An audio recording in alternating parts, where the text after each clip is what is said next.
eventually I rocked up at the only place really which makes sense with a bike like this, and this is at Classic Performance Engineering, because you know what, this is a race bike for the road. And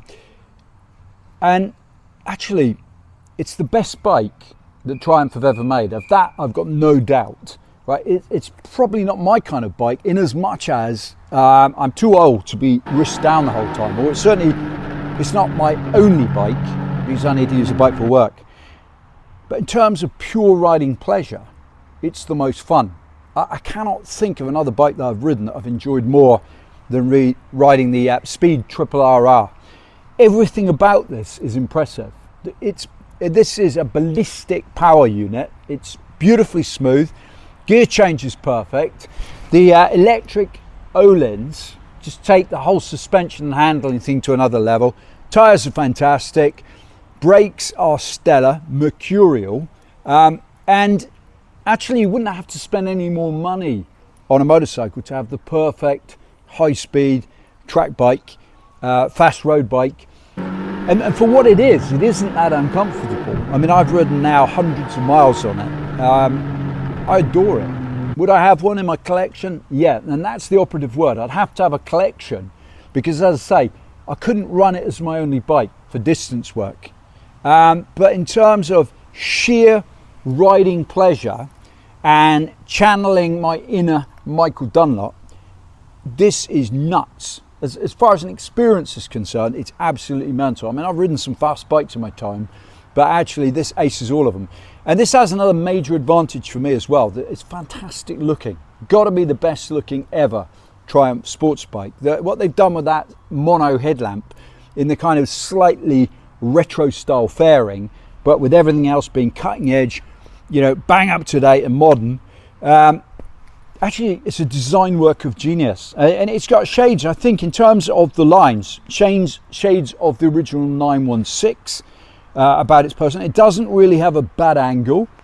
Build quality is fantastic. It's got all the right components on it.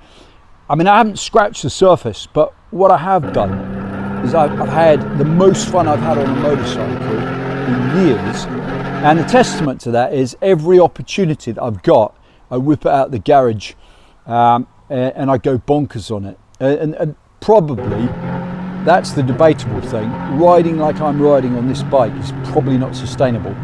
That said, here's the bizarre thing. It's not only the fastest bike I've ever ridden with 180 PS, but it's also in many respects, unbelievably, one of the safest, because at least it completely backs up the insane engine with the required amount of braking and handling. Not many bikes do that. So is this a thumbs up? Yes, a 10 out of 10 bike. I can't really fault it. I was going to say I can't afford it, which I also can't do that. But in reality, it's 17.5 grand, I think it is. The fact that you don't need, even though in the pipe is fantastic, sounds brilliant. The fact you don't need to spend any money on it and it's all there already, probably makes it exceptional value for money. My advice, if you haven't ridden one, ride it. For Triumph, it's a masterstroke.